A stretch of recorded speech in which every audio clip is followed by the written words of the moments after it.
Hello नमस्कार दोस्तों। आज हम बात करने वाले हैं रीट पात्रता परीक्षा 2025 के लिए दोस्तों हिंदी की शिक्षण विधियों के टॉप सिलेक्टेड क्वेश्चंस देखने वाले हैं। रीट लेवल फर्स्ट और सेकंड दोनों के लिए दोस्तों अति महत्वपूर्ण क्लास होने वाली है। तो चलिए वीडियो शुरू करते हैं दोस्तों। फर्स्ट क्वेश्चन है हमारा, मौखिक अभिव्यक्ति का आवश्यक एक गुण है। मौखिक अभिव्यक्ति का आवश्यक एक गुण है, तो इसका हमारा राइट आंसर क्या होगा दोस्तों? ऑप्शन डी इसका राइट आंसर होगा दोस्तों, उच्चारण की शुद्धता। मौखिक अभिव्यक्ति का आवश्यक गुण क्या है? तो उच्चारण की शुद्धता है। ऑप्शन डी इसका राइट आंसर होगा। क्या होगा प्यारे साथियों? ऑप्शन डी इसका राइट आंसर होगा। नेक्स्ट क्वेश्चन है, पाठ्य पुस्तक रचना के सोपानों का सही क्रम है। पाठ्य पुस्तक रचना के सोपानों का सही क्रम है, तो इसका राइट आंसर होगा दोस्तों ऑप्शन डी, विषय सामग्री का चयन, स्त्रीकरण और प्रस्तुतिकरण। ऑप्शन डी इसका राइट आंसर होगा प्यारे साथियों। पाठ्य पुस्तक रचना के सोपानों का सही क्रम क्या है? तो विषय सामग्री का चयन, स्त्रीकरण और प्रस्तुतिकरण। तो ऑप्शन डी इसका राइट आंसर होगा। क्या होगा प्यारे साथियों? ऑप्शन डी इसका राइट आंसर होगा। नेक्स्ट क्वेश्चन है, कौन सा कथन असत्य है? ऑप्शन ए है दोस्तों, व्याख्या विधि मनोवैज्ञानिक है।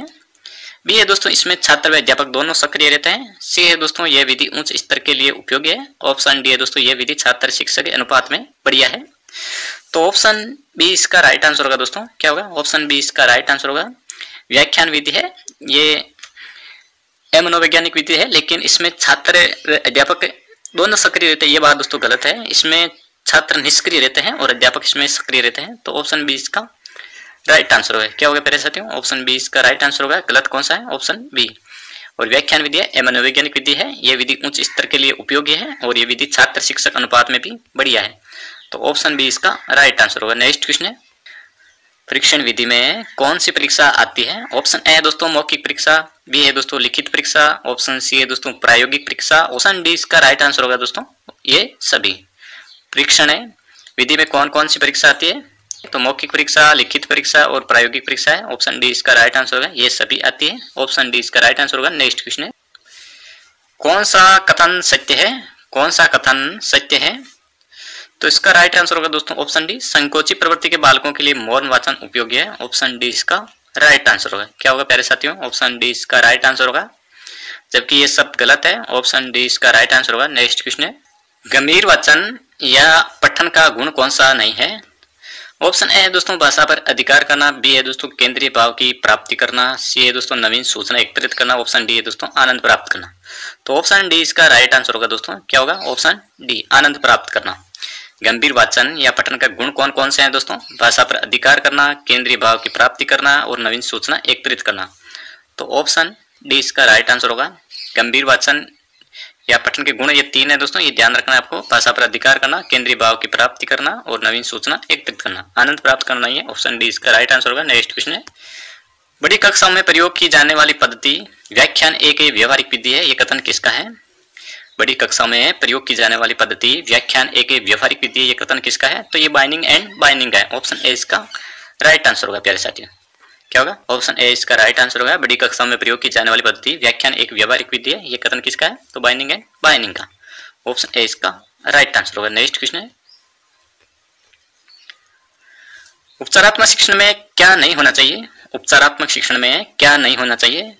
उत्साहवर्धन, अभ्यास, उपहास या सहानुभूति। तो ऑप्शन सी इसका राइट आंसर होगा दोस्तों, उपहास नहीं होना चाहिए। उपचारात्मक शिक्षण में क्या नहीं होना चाहिए? तो उपहास। जबकि उपचारात्मक शिक्षण में क्या क्या होना चाहिए? उत्साहवर्धन होना चाहिए, अभ्यास और सहानुभूति होनी चाहिए। तो ऑप्शन सी इसका राइट आंसर होगा प्यारे साथियों। क्या? Option C. नेक्स्ट क्वेश्चन है, छात्रों की विभिन्न क्षेत्रों की उपलब्धियों की प्रगति का लेखा-जोखा कौन सी विधि में संचित होता है? छात्रों की विभिन्न क्षेत्रों की उपलब्धियों की प्रगति का लेखा जोखा कौन सी विधि में संचित होता है? ए है दोस्तों प्रश्नावली, बी है दोस्तों संचित अभिलेख, सी है दोस्तों साक्षात्कार, ऑप्शन डी है दोस्तों वर्गीकरण। तो ऑप्शन बी इसका राइट आंसर होगा दोस्तों संचित अभिलेख। राइट आंसर क्या होगा दोस्तों? संचित अभिलेख। छात्रों की विभिन्न क्षेत्रों की उपलब्धियों की प्रगति का जो लेखा जोखा है वो कौन सी विधि में संचित होता है? तो संचित अभिलेख में। ऑप्शन बी इसका राइट आंसर होगा दोस्तों। नेक्स्ट क्वेश्चन है, संपूर्ण शैक्षिक सत्र की समाप्ति पर कौन सा सतत मूल्यांकन किया जाता है?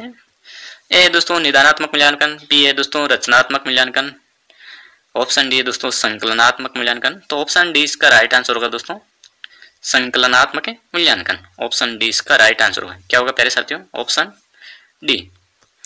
संपूर्ण शैक्षिक सत्र की समाप्ति पर कौन सा सतत मूल्यांकन किया जाता है? तो संकलनात्मक मूल्यांकन किया जाता है। ऑप्शन डी इसका राइट आंसर होगा, योगात्मक मूल्यांकन। नेक्स्ट क्वेश्चन पे चलते हैं दोस्तों। नेक्स्ट क्वेश्चन हमारा, मूल्यांकन के बारे में कौन सा कथन सत्य है? मूल्यांकन के बारे में कौन सा कथन सत्य है? इसमें शिक्षण अधिगम प्रक्रिया के दौरान छात्र द्वारा ग्रहण किए गए ज्ञान का पता चलता है और इसके द्वारा अध्यापक विद्यार्थियों की बुद्धि लब्धि का पता कर सकता है। सी है दोस्तों, अध्यापक इससे स्वयं विद्यार्थियों के लिए निर्धारित दिए गए लक्ष्यों के प्राप्त होने या न होने की जांच कर सकता है। तो ऑप्शन डी इसका राइट आंसर होगा दोस्तों, ये सभी है। उपचारात्मक शिक्षण के बारे में कौन सा कथन सत्य है? यह है दोस्तों, इसका मुख्य लक्ष्य छात्र की अधिगम समस्या तथा कठिनाइयों का समाधान करना। बी है दोस्तों, छात्रों में आत्मविश्वास की वृद्धि करना। ऑप्शन डी है दोस्तों, छात्रों को हीन भावना से बचाना। तो ऑप्शन डी इसका राइट आंसर होगा दोस्तों, ये सभी। उपचारात्मक शिक्षण के बारे में कौन कौन से कथन सत्य है? उपरोक्त सभी है। ऑप्शन डी इसका राइट आंसर होगा। उपचारात्मक शिक्षण है दोस्तों, ये मुख्य लक्ष्य है छात्र की अधिगम समस्या तथा कठिनाइयों का समाधान करना, छात्रों में आत्मविश्वास की वृद्धि करना और छात्रों को हीन भावना से बचाना। तो ऑप्शन डी इसका राइट आंसर होगा। नेक्स्ट क्वेश्चन,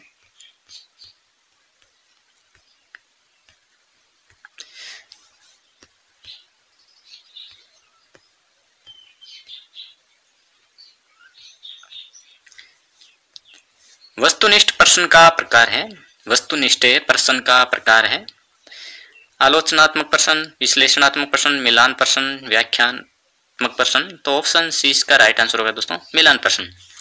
वस्तुनिष्ठ प्रश्न का प्रकार कौन सा है? तो मिलान प्रश्न है। तो ऑप्शन सी इसका राइट आंसर होगा।